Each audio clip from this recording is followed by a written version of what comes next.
In today's video, I'm going to be sharing with you my top 10 habits that will help you to be more productive and more organized when you're working from home.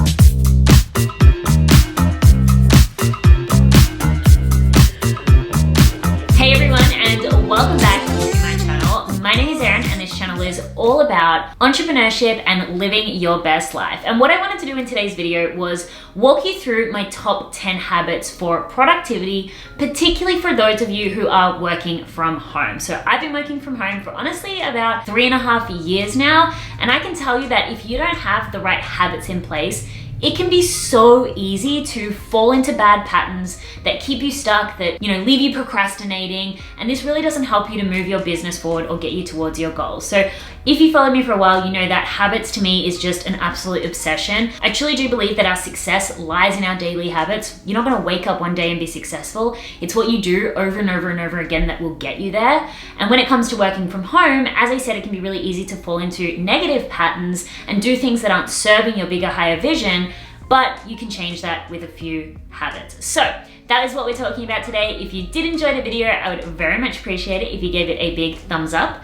And of course, if you are new around here, then consider subscribing. So I'm just gonna jump straight in. The first habit that I have on the list, and this is for anyone, whether you're working from home or not, this truly can change your life, is stop checking your phone in the morning. If you are someone who wakes up, rolls over, and jumps on social media, you are completely robbing yourself of your creative potential. Not only do that, but you are straight away giving into your addiction to other people's drama, nonsense, ideas, conspiracies. At the end of the day, you have a container that widens every single time you go to sleep for connection to your own intuition, to your own creativity, to ideas, to downloads. And as soon as you jump on that phone, that can completely contract, and all you're left with is influence and everybody else's nonsense. Please make it a habit that when you wake up in the morning, you are feeding your own soul. Whether that's with a morning routine, whether that is with exercise, it doesn't matter. But if you are straight away allowing your mindset to be piqued with curiosity from everybody else's stuff, it will be a huge detriment to the rest of your day. I know I'm not the first person to say this, but please, if you got nothing out of this video, that one habit truly could change everything for you. We all know how addictive social media can be. We all know that there is literally hormone responses that happen when we get on social media and we see people liking our photos, and it's extremely addictive. And if that's how you're starting your day every single day, not only are you going to ruin that day, you'll ruin your week, your month, your year, and then your life. It's really detrimental, so please stop checking your phone in the morning. Wake up and do something productive, do something soul-feeding, do something fun. I don't know, do anything except check your phone. Which I guess then brings me to my second point, which is to have a morning routine. I've created so many different morning routine videos here on this channel, and I will leave a few linked down below.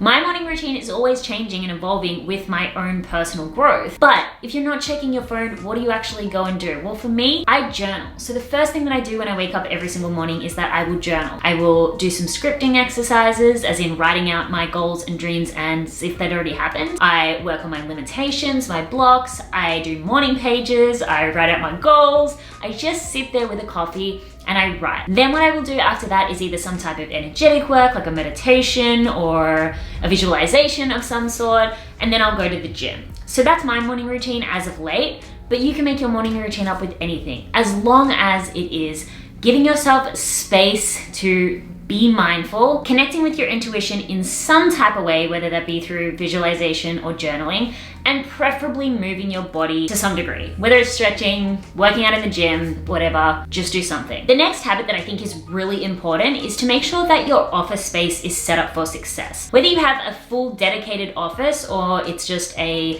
table in your house or a dedicated area, it doesn't matter. Make sure it's set up to make you feel inspired, to make you feel motivated. I myself have lots of greenery, even though they're not real. But I have lots of greenery around here, I have lots of gold, and also I make sure that my space is always tidy. At the end of every single night, I make sure that I am cleaning my desk, I make sure that I'm putting everything away. I don't want to walk into a messy office in the morning. That's not going to make me feel productive and inspired to work. So make sure that you are respecting your space and you're setting it up in a way that actually makes you excited to sit down and work. Look, if we're going to be really corny about this, there's something about having this girl boss inspiring environment that actually makes me want to work. It's the same thing as putting on like a really nice outfit or a hot red lip and just getting stuff done, slaying the day. It really does help your capacity to feel motivated and to feel inspired. So make sure you've got a nice space and that it's clean and tidy. The next thing is to have a daily planning method that works for you. I've been back and forth with so many different types of planning methods. I mean, I've created already heaps here on this channel,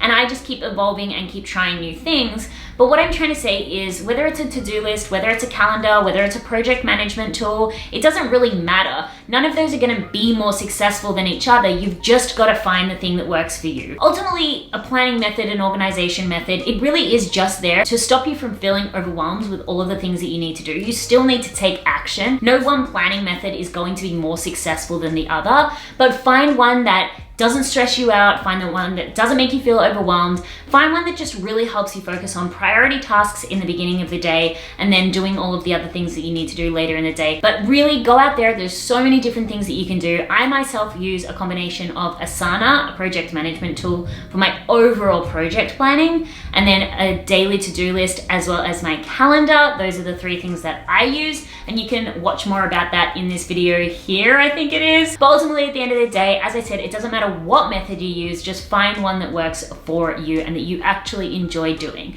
I really love the quote, fail to plan, plan to fail, and it's so true. If you don't have a way to organize your thoughts and your tasks, you're probably gonna end up procrastinating and scrolling on social media. My next tip is that you create space every single day for what I'm gonna call the soul fueling, energy moving needle activities in your life and in your business. For me, that's doing YouTube. I want to make space every single day because this is not only a big part of my business, it's also my creative passion and it gives me energy. We're all so tired and drained so much of the time, and it can be really hard when you're working at home because you're in your natural comfy environment. It's really hard to maintain those energy levels for so many people.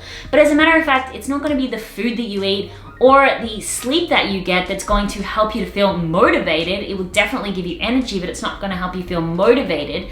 The thing that's going to help you feel motivated is making sure that you're creating space and time for your passion. It's better if, of course, your passions can align with your business activities, but even if they can't, maybe your passion is working out. Make time and space for that. If your passion is nature, if your passion is painting, if your passion is reading fashion magazines, whatever it may be, make sure that you are dedicating time to those things that really light and fuel you up, because that's just going to give you so much more energy to go out and do the other tasks that you need to do. So really identify the things that in your business and in your life you love to do and create space for those every single day. So my sixth tip is to make sure that you are standing up regularly throughout the day. I know this is a really elementary tip to share, but it's super important. Really, humans are not supposed to sit down for 8 hours every single day. It's terrible for your hips, it's terrible for your joints, and it's also terrible for your cognitive acuity. Make sure that you are standing up regularly, doing little stretches, doing little dances, doing the robot if you want to, whatever you need to do, but ultimately just make sure that you are standing up throughout the day. Go outside, go for a short walk, do a cartwheel, do a handstand, roll on the ground, move your body as much as you possibly can. It will help you to stay sharper and more focused. My seventh tip is to make sure that you plan your meals ahead. Oh my God, I never used to do this, and I would honestly spend probably 3 hours a day standing in front of my fridge wondering what to eat, and then I would just end up snacking on something junky. So not only does this not help with your nutrition, which keeps your mind sharp and focused, but also this is such a waste of time. I actually recently started using the YouFoods delivery service, and I know not everyone can get all their meals delivered, but you can meal prep on a Sunday, or even just get something like a salad that's really easy to make and know exactly how to make it. But make sure you know what you're gonna eat for your snacks, lunch, and dinner, so you don't have to spend a lot of time and end up eating something really healthy. I'm not a health expert by any means, and I'm definitely not the person to say never eat junk food, because I love me some Uber Eats, I love me some cheesy popcorn, But ultimately, at the end of the day, I know how much of a time waster it can be, and also how much of a slump you can fall into when all you're doing is snacking, and those snacks not being very healthy. So plan your meals in advance, just as if you were going to an office, even if you packed a little lunch in the beginning of the day, and then you can just go have a regular lunch weight. So my next thing is to make sure that you are getting out of the house regularly. Whether it is to go for a walk, or even if it's to change the scenery and go work from a cafe, it can be really detrimental to spend 24 hours a day, 7 days a week in the same place. You're gonna probably get some type of cabin fever.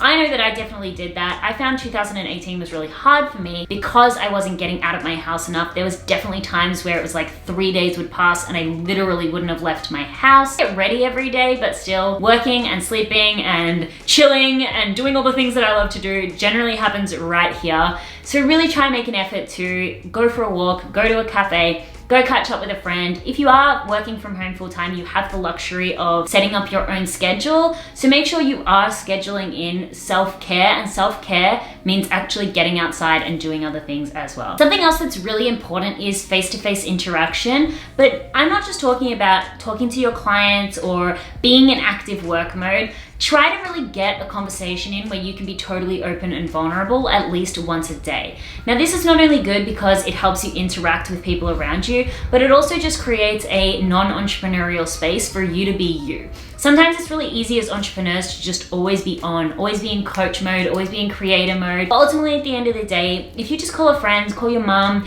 call someone that you can have a conversation with outside just your work, home relationship, work, home relationship, work, home relationship, and switch it up a little bit. It allows you to have a different dynamic and a different conversation that may not only spark creativity, but as I said, it allows you to just be you as a human being, and it really just allows you to open up and not have to be so on. I think it's also really important to have a human interaction. As I said before, it's really easy to get isolated when you're working from home, and that's really detrimental to your health. Please make sure that you're surrounding yourself with people who lift you up and inspire you as regularly as possible. And then my final tip is to make sure that you have a regular start and finish time. This is something that for a while I had a complex around, because in my mind I was like, well, Gary Vee says that you should like hustle 24/7. Maybe I should just work from 5 a.m. till 5 a.m. the next day. But ultimately, at the end of the day, I don't think that's healthy.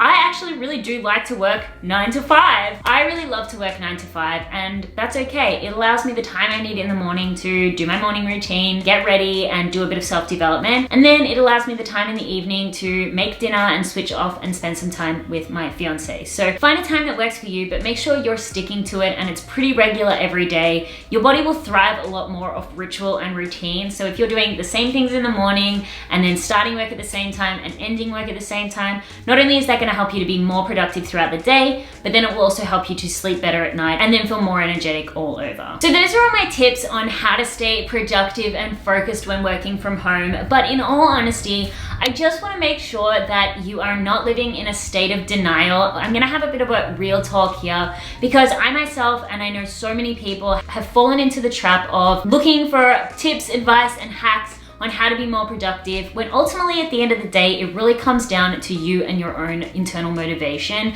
If you are wasting time and complaining that you've got no time, but yet your phone says you spend 3 hours on social media, no video on productivity hacks is going to help you. You've got to wake up and be really honest with yourself about what you're actually using your time and what your bad habits are. If you're checking your phone in the morning or spending 3 hours scrolling through social media throughout the day, these tips are not going to help you, and no other productivity video will either. You've got to self-regulate, self-coach, and self-monitor, and really wake up and be mindful. Make sure you're really honest with yourself. Make sure that you are actually using these tips and giving them enough time to develop into habits, because it's not just worth doing something once either and then complaining that it didn't work for you. You really have to give it a go for a long time. They say it takes about 60 days to develop a habit. That's because you are strengthening your brain and a different pathway in a certain way. This doesn't happen overnight. So you're gonna face resistance when you're trying to implement these tips, and it's natural to just want to spend a lot of time on your phone or on your couch when you're working from home. But really try to implement these so that they are habits that support you sustainably and not just something that you do once. All right, guys, that is it from me. I hope this video was helpful. Apologies if it was a bit long. It felt long, but I'm not sure if that's just because I'm hot from having the heater on. As always, if you want more from me, I do have a free training in the description below, and I'd love to hear from you which was your favorite habit or which one you feel like you're going to get the most benefit out of. Thank you so much for watching, everyone, and I will see you in the next video.